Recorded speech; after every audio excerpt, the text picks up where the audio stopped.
And we are back. Appreciate y'all tapping in with us. Hey, Brian. Hey, look. I get right to. Hey, look. I know. I just wondered, and we're back. Brian, let me tell you something. You gonna tell me the story how you got punched in the face today? No, don't worry about it. But from me getting out the bed to me sitting in this chair, nothing matters. Yeah. When the camera rolling, it's rolling. Right. And then when I go crown, I'm gonna go. You know what I'm saying? But right now we straight. Oh, tell me about getting punched in the face. I'm really interested about this. Like you're big into the boxing, the sweet science, all that good stuff, right? I wake up every morning and box. Yeah. Every morning I wake up. That's my first workout. And then I go lift weights later. So we spar in there. Yeah. You either gonna be punching a bag. Or you gonna be hitting the mitts, which is a coach and he moves around and you move around. Or we fight each other. Right. We just spar with each other. Cool. But I'm not trying to be like some world champion. I'm not trying to fight for a living. Right. I just want to fight if somebody try to hurt. If somebody try to hurt Bryan Broaddus, I'll be like, hey. Or if it's women in the room and some dude making the women, hey bro, you making the women uncomfortable or something like that. Like, I'll be straight. I got you. I appreciate you fighting for me though. No problem. This the issue. Yeah. The people that are fighting because they want to fight for a living. Right. We all fight together. So you're sparring with real dudes. I'm sparring with dudes. Yeah. I mean this ain't Tabo. You know, I'm fighting for my life with some of the people. This the problem. I'm a big guy. Right. I have to be a responsible teammate. Right. I'm fighting somebody smaller than me. I can't punch the shit out of my smaller teammate. Right. But since I'm a big guy, you got to take the punch. He punched the shit out of me. Yeah. You know what I'm saying? Yeah. So I'm having to not really put my hip into a lot of these shits because I'm like, all right, man, bro, 170 or something. Yeah. I'm heavyweight or whatever. I can't do bro like that. And man, I got tired, lazy. Guard down. I maybe in my mind I wasn't fighting for my life because he's small, but he was fighting for his life because I'm big. And I got a nice one right in the eye. And the problem is, Brian, I'm not laughing at you. No. And I ain't go blind or nothing, but it's just when you don't see it coming, it just kind of surprise you a little bit. But this is the problem. When motherfuckers hit you hard, they don't stop hitting you. So he saw a chance to beat you down. He kept hitting me some more. I eventually got him up off of me. It's just two-hand shove? But no, I mean, I push him You have to. Yeah, you have to push him, yeah. But this is the problem. I'm tired. So I can't really pursue him to get my get back because I'm tired. But this 170-pound man who got a real fight coming up, and I just got to come to the Doin Alright podcast. Right. This 170-pound man who ain't tired whooping on me, and I still can't see. So that's so you understand the predicament that I'm in. I do. I'm like, bro, I appreciate you telling the story. It's two things stopping me from hitting him hard. The fact that I can't because I'm trying to be a good teammate and I'm tired. You're tired. But he ain't tired. He ain't tired. And he's getting ready for a fight. He's getting ready for a fight with some killer. Well, that's trying to kill him. Well, I'll tell you what. Hey, I appreciate you, man. I appreciate the honesty. You know, you could have said, hey, but I mean, hey, moral of the story, those 170-pound guys, be careful. They quick, man. They're quick and they can hit you. But ladies and gentlemen, I am here. I'm at work today. Yes. I'm at work today. Thank you. Appreciate you, man. We're going to get, hopefully the snow waits till the end of Friday's show. Yeah. So we ain't got to call in or nothing. Because I was reading the weather. It's kind of iffy. They were even talking about it on the radio. My news guys. Hopefully we'll be able to get Friday's show going. To get it going. And you know, because Brian will shame me if I don't drive through ice to get here. So hopefully it don't snow today. I might go pick you up. Yeah, don't come pick me up. Don't pick you up. Brian got questions for us today. Brian got some Cowboy questions. I do. He's kind of going to do that on Tuesdays, and then we're going to start having guests and stuff. And then we'll both have questions. Yeah, we have questions for a guest. Brian's going to interview me on Tuesday. So Brian, please. I'll tell you what. Let me ask you this one, and again, thank you for explaining your dilemma this morning. Man. That was fascinating. Voch, when you watched that game last night, that national championship game, did you watch that game as a fan or an evaluator? Phenomenal question, Bryan Brown. I'm one of the people that's of the opinion that college football is better than NFL anyway. I'm with you on this too. I am too. My rankings are college football, Cowboy football, NFL football. Yeah. That's kind of like my rankings or whatever. Man. I hear you there. I feel that way because like I wouldn't watch the 32nd best team play the 25th best team in the NFL. The Browns and Bengals going at it. The Bengals. You know what I'm saying? Brown. I wouldn't watch that game. Yeah. But the 25th best team versus the 20th best team in college, that's a hell of a game. All day. Hell of a game. So I watch all the college games. So I am watching as a fan, but we grade on curves all the time. Right. I always grade per competition. You know what I'm saying? So we watching film now, Brian. I put my board up. We just looking at the board. One thing I'm definitely going to do closer to March and April, once all the testing is done, I'm going to just go back a little bit. I always revisit guys, and I can do it because I can get through them kind of quick. Yeah, because I have you kind of know what you're getting. I have my evaluation already. Right. I know who Ruben Bain is. Right.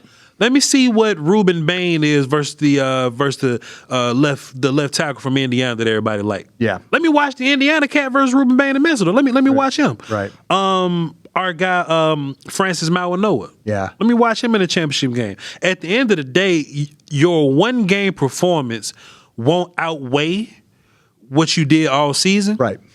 But I'm always looking for tiebreakers. Yeah. I'm always looking for tiebreakers. So you may have Elijah Surratt and Concepcion, KC Concepcion, Texas A&M. from Texas A&M, the wide receivers, right? You may have those guys close. Right. I can go, man, I seen Surratt versus Alabama and Miami and all, and man, he was cool versus them guys, man, versus Concepcion, who was also in a playoff game, right? Miami, the only one, yeah. You know what I mean? So I'm looking for tiebreakers is what I'm doing. Absolutely. I'm not looking to change grades necessarily. It takes a lot for me to change my grades. I'm not looking to change grades. But you're trying to separate players within the stack. In my big stack, right? Yeah. I can do edges versus edges all day, or I think Bain is this, or Mesidor is this. But when I start to do let's do my top 50. Yeah. And I get to Mesidor, who's an edge, versus Prignon, the guard from Oregon. Right. How do I kind of compare those guys? Right. Man, Mesidor did his thing in this damn postseason game. Right. And he went to the Senior Bowl. I ain't think he was going to do nothing at the Senior Bowl. He whooped some people at the Senior Bowl. Yeah. And Prignon got beat up on a little bit in his playoff game. That's probably why Oregon lost, because he gave up a second playoff game. So I may have Mesidor a little bit over Prignon. Splitting hairs is what it is. Right. But I'm looking for... It's a big difference between if you draft in 19, you draft in 20, you draft in 21. Yeah, I think what these playoff games have done for me, and I think you make a really good point on this, the playoff games, go back and watch if you want to break a tie, and say a guy, for example, you could go back and watch the Miami kids play all these playoff games. Sure.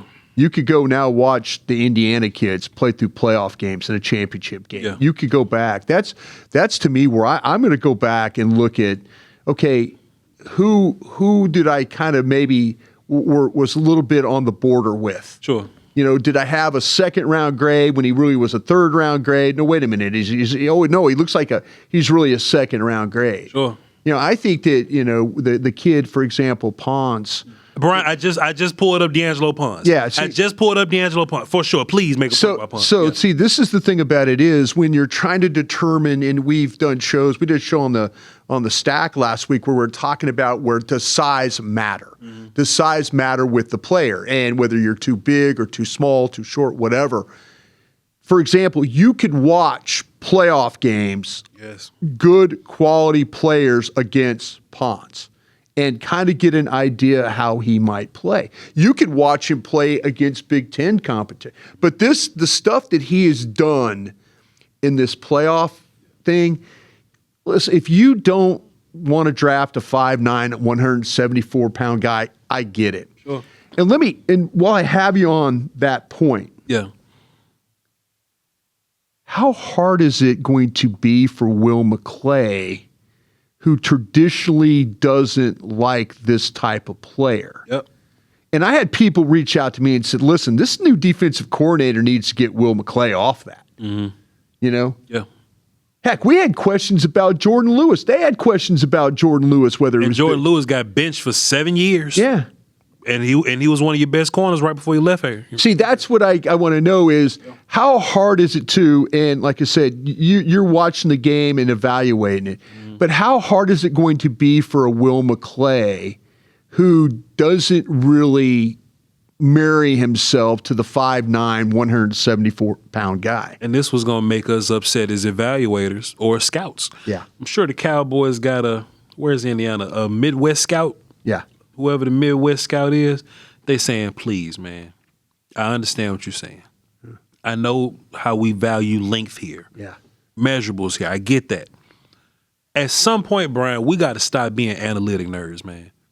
At some point, just watch the damn tape. At some point, we got to stop being analytic nerds, man. This takes me back to 4 years ago. Amari Washington. Yeah. Not Amari Washington. From he went to TCU, ended up with Baltimore, the safety. The safety, yeah, Washington. But his safety. What? Something I don't know. But Brian, 5'5", little as hell. Yeah. 5'9", small. But Brian, he made plays, man. Yeah. That dude made plays at TCU, plays after plays after play.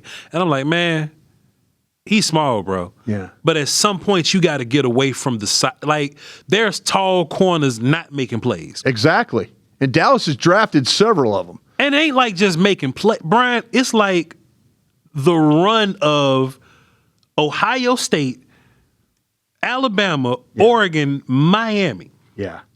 3 pass deflections in the game last night. And, we was watching them. Interception versus Oregon, clutch as hell. Forced fumble, couple of tackles versus Alabama, no catches a lot. Brian, you five, man, but look, you five, what is you 5'9", 174. You 5'9", but you locking up 6'4" people. Yeah. Watch the battle. I mean, go back and watch the battle of him with Smith in the Big Ten championship game. Yeah. Yeah, and Pro Football Focus won't throw a big grade on him. Sure. But you watch the way that kid battled that big guy. Yeah. And one of the best receivers in the country. Sure. Down in the tight red zone where, like, he should be at a huge disadvantage of getting bullied, and he ain't getting bullied. This is why I say teams suck at drafting, Brian. It's not just me trying to be arrogant because I feel like I draft better, right? Right. But think about why I say this. Right. I think I draft better because, first of all, it's on the internet. All of my receipts are here. Right. I don't let measurables get in the way of players that I like and don't like. If you got good film and measurables, perfect. Right. But my record online, I think I've built some damn good teams just by my record online, Brian. The league will take you off the board if you don't reach a certain analytic measurable. Right. Because now they got AI scouting for them and said, well, in this system, we need players that's 6'2". Ain't nobody making more plays than than Pons, Brian. Yeah. But what's gonna happen is, because teams suck at drafting. They do. Pons gonna fall down the board, Brian, and somebody gonna take a corner that they don't like as much as him. I bet you Keontae Scott get drafted before Pons do. Yeah. Just off measurables. Right. Just off measurables alone. And I think that's nonsense, man. Pons putting together some of the best tape that we got right now for a corner. Yeah. So I don't know if that's an advantage for us. If we go, all right, if you let him fall to the 3rd round, I'll take him in the 3rd round. Yeah. But there's a reason why he fell, because we passed up on him too. You know what I mean? Darius Washington. Darius Washington. Thank you. I keep saying Mario because that's the win. But Darius Washington. Darius Washington. Fantastic football player. Yeah. Fantastic football player. Yeah. Playing good football. Yeah. Making plays, but that's what he was doing in college. Yeah. That's what he was doing in college. You're right. Small guy, but making plays. I think And he went undrafted. Yeah. I think we let these numbers and measurables kill us. Sure. It makes us have to do things that we're done. I mean, just instead of like, hey, this guy is a really good football player. He could help us win games. Yep. Why are we, it's one of those things like if you don't do it, somebody else is, and they're going to beat you with that player. Yep. It's going to beat you with that player. Travon Walker got drafted before Aiden Hutchinson Yeah. because of analytics. And no disrespect to Travon. I don't know what Travon Walker been doing. Yeah. You know what I'm saying? I ain't really been keeping up in that. I mean, Jacksonville's doing fine. I'm sure Travon Walker's doing fine. 32nd to 31st to 11th. So they're doing some things right. They're doing fine. But Aiden Hutchinson, one of the best edge rushers in the league. Yeah. Ardarius Washington, I keep saying Walker with Jacksonville. He got 3.5 sacks last year or something. Yeah. First overall pick off of analytics. Yeah. And it's like Aiden Hutchinson is like one of the better guys in the league. But analytics, goofy, stupid. Exactly. Next question I have for you. What's up, man? Is there a chance you're going to come away from this coaching search disappointed in the hire, or have the names you've seen so far changed that thought for you? Brian, the Cowboys do a lot of goofy shit, man. So there's always a possibility that they'll walk away doing the wrong thing. You know what I'm saying? I think Twitter is most worried that Jonathan Gannon is going to get the job. Yeah. Out of the other guys that is it stuff that I feel like, because I've been talking to some coaches around the league. What are they talking about?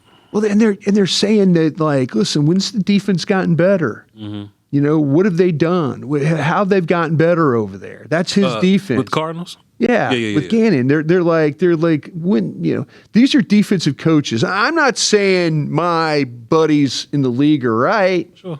They've all got jobs. You and I, as you like to say, which is the great camera and a microphone. Yeah, I'm just we're just talking about this thing. Mm-hmm. But it seems like to me that everybody that Dallas is interviewing, there seems to be a very positive trend towards, or a positive outlook of what they could be. Yeah. The Gannon one has got everybody like, I don't know. Well, because I don't know.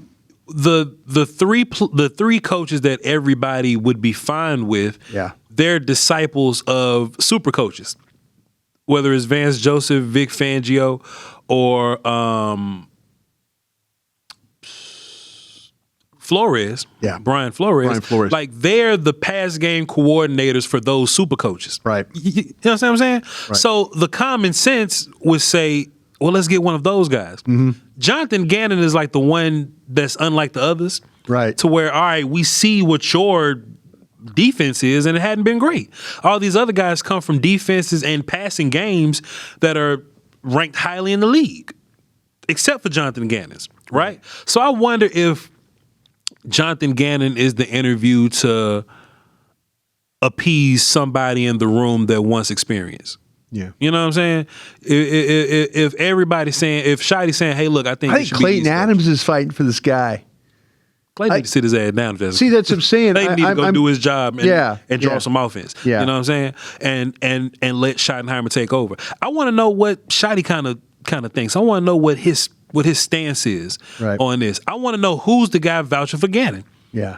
I haven't heard that. I think it's Clayton Adams. I keep saying that, but that's what I'm saying. I mean, they were together in Indy. Sure. Together in Arizona. You know, you got to have somebody in the building. But at some point, this could be a criticism of Schottenheimer. This is what I want Shot to be able to do. Clayton, I feel you. Yeah. I know that's your partner. Yeah. But believing in people's friends got us in this situation. Yeah. Let's go get the best dudes. Exactly. Let's go get the best dudes. Because I tell you what, Durante Jones is going to go interview somewhere else. Right. Christian Parker is going to go interview somewhere else. Jim Leonard is going to go interview somewhere else. I don't know who the hell else talking to Jonathan Gannon besides us. Yeah. I don't know. Yeah. So that's where I'm at with that. Okay. So there's a chance. You're saying there's a chance there'll be some goofiness there. That I got so much trauma with the Cowboys, Brian. Of course we'll let you. So you're not expecting the best. You're expecting the possibility of the worst. I got to stay neutral. I say the worst, but I got to stay neutral. Bernie Mac said, I don't believe shit till shit happens. Yeah.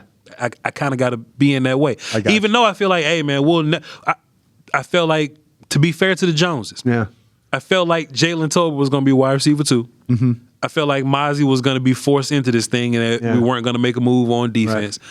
I thought that we were just going to hire some defensive coordinator real fast and not do an expansive search. Right. To be fair to the Joneses. Right. So we'll see what happens. How about this one? Yeah. Would you consider not matching an offer to Brandon Aubrey to gain a second-round selection in this draft? I would love to know if teams think that Aubrey is worth a second. Do you think the Rams, a team like that maybe is... they're kicking situation all year. I know they had a guy who made the game winner the other day in the cold of Chicago, but they're a team that seems like to me, my guy Les Snead, F them picks. Yeah. Could that be a team that really is one player away? I think, and it might be the kicker. It might be a guy that's kicking indoors, and I think Aubrey is more valuable to us than the second round pick would be. Okay. I think Aubrey is more valuable to us than the second round pick would be, because in my mind, you're so powerful on offense. Aubrey got to be a part of that. Okay. You know what I'm saying? Aubrey scored like what? I wish I had the number. Like what? 60-something points this year? Oh, it seemed like every time it's up there. 67-yard field goal. Let's just line it up. We'll run the ball to get the midfield. And if we're gonna hyper focus on defense personnel wise, like I want to, I kind of want to keep all the offensive pieces intact, and that includes Aubrey. Yeah, you know what I'm saying?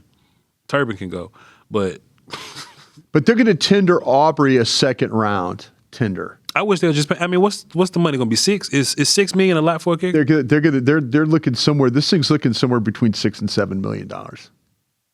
Like, is that ridiculous? Like who's the next highest paid? Who's the highest? I think Kansas City. I think our guy at Kansas City is a $6 million kicker. Being damn near automatic from 50 is valuable. Yeah, you know what I'm saying.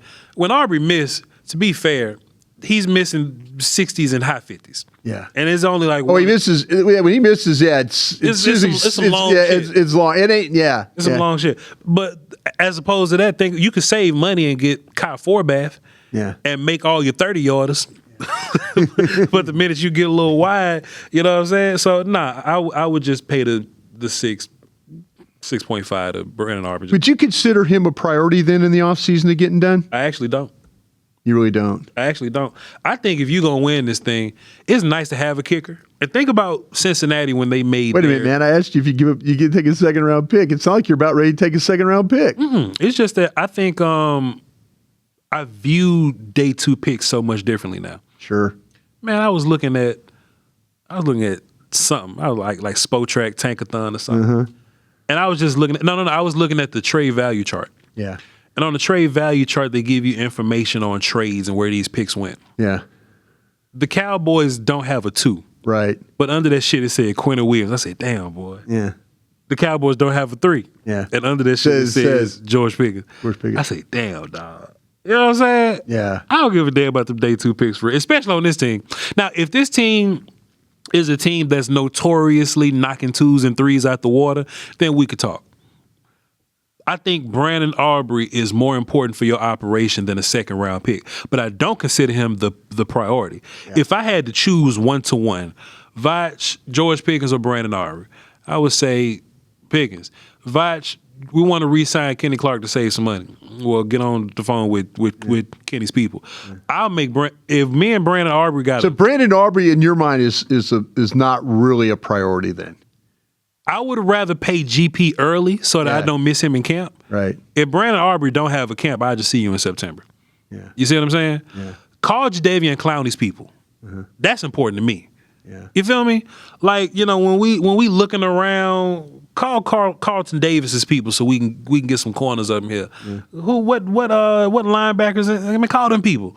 I think Bill. If you got a defense, Bush, that's my Devin. Bush. If you got a defense that's respectable with this offense, I'll get to Aubrey when I get to him. Yeah, you know what I'm saying.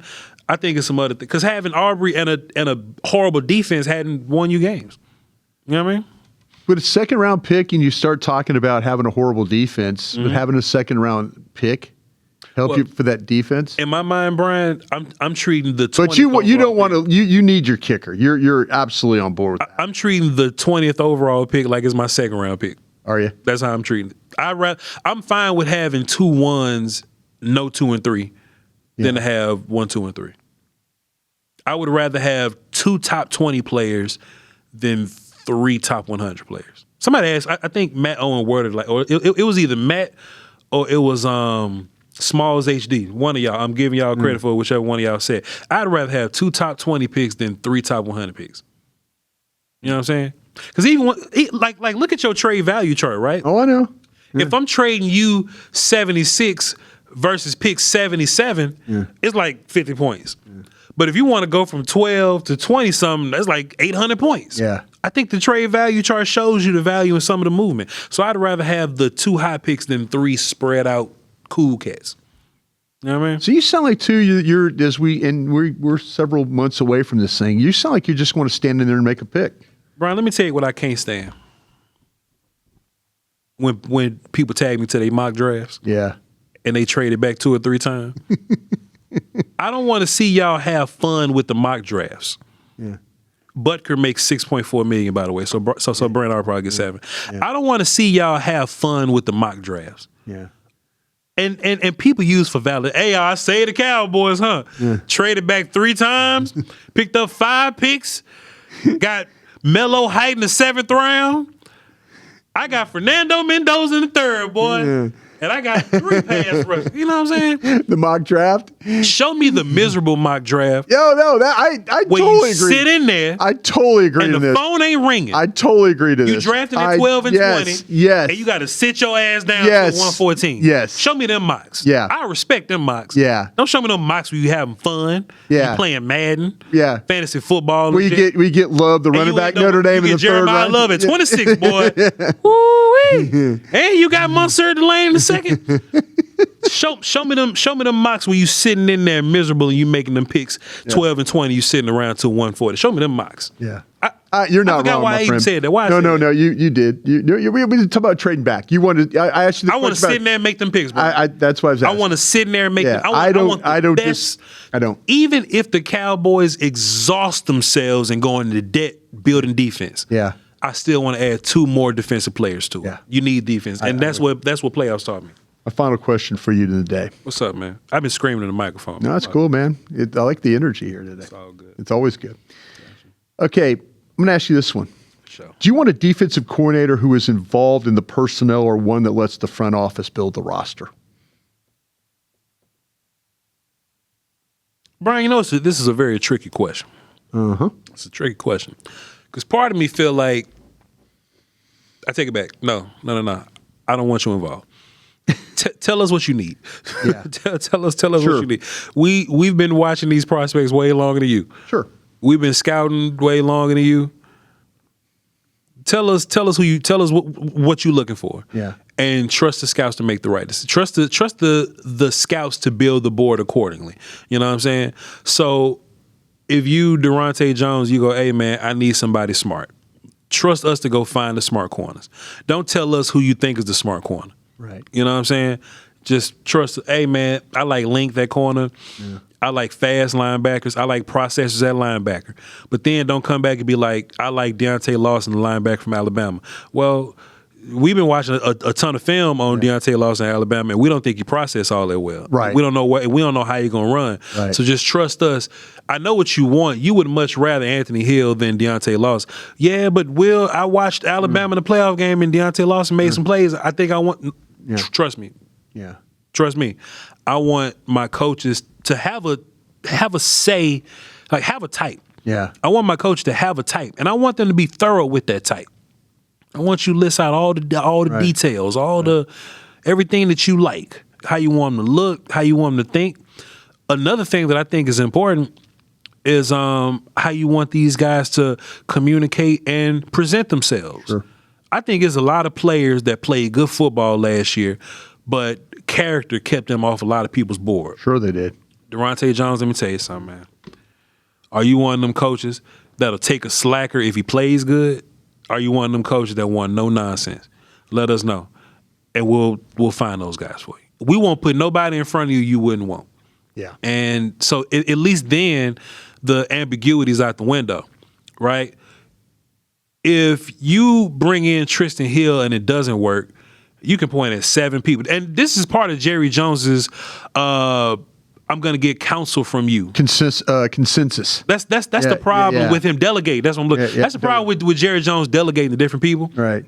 If you draft Tristan Hill and it doesn't work, 7 people had to agree on Tristan Hill. Oh God. You know what I'm saying? Yeah. If it's like consensus again. Hey, look, this Marinelli's guy. Yeah. So if it doesn't work next year, hey dog, we're not finna fuck with Marinelli and what he say. Yeah.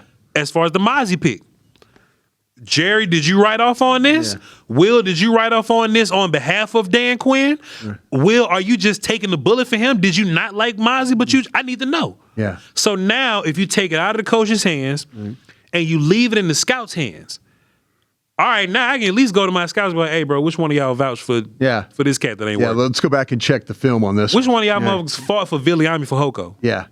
Which one of y'all fought for him? Yeah. So that now, moving forward, I can go, hey, man, I might fire this cat. He vouched for Viliami for Hoko and said we need to draft him high. Right. And we believed him. We did. But he vouched for it. Yeah. And we took his word for it. We did. You know what I'm saying? Yeah. So I would love it if they narrowed down the responsibility. Yeah, I appreciate you saying that because I agree with you.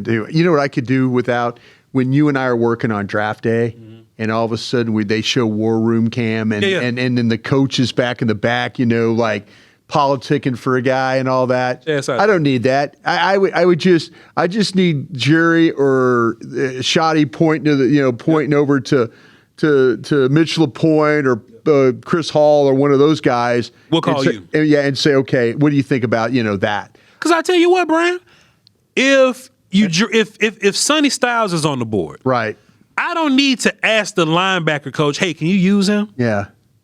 If you can't use him, you got to go, linebackers coach. Yeah. You know what I'm saying? Right. I agree. Get your ass out of here. No. I don't need your opinion on draft day. Right. I may ask you before, like, hey, man, what you think about Sonny Styles? Oh, I don't like him. I don't think we could use him. Well, that's too bad. He's our 12th player, and we're going to draft him if he's there. So what you got to do is you need to watch some more Sonny Styles to figure out how to use him if and when we draft him. Right. That's where I'm at with it, bro. See, it's called coaching for a reason. Sure. It's about you going out and getting whatever that player is and getting the best out of him. And man, I like I said, another problem with that. Robert Saleh been calling defenses with Fred Warner his whole life. Right. His whole life. He don't know nothing else. Imagine Robert Saleh coming up here and say, all right, give me a linebacker just like Fred Warner. Hey, man, we don't know where to find him at. Yeah. we don't know where to find him. Yeah. We can get you the best linebacker we possibly can. Right. But I need to know that you can coach linebackers not named Fred Warner. Right. I only pick Saleh because Fred Warner's the best linebacker in football. But that's kind of where I'm going with this. If you can't coach without this guy, I don't even want to know your opinion on this guy. I want you to be able to coach all of them. Right. Coach all these guys. And if you can't coach all of them, bro, we don't have Fred Warner. We got Overshawn, bro. Yeah. We got Overshawn, and we about to draft Anthony Hill, bro. Yeah. Those are your linebackers. I need you to be able to coach them. Yeah. I totally, man. To me, like I said, the one thing that I would do, and I would like to believe that Will McClay would do this, find out who can evaluate and who can't evaluate. For sure.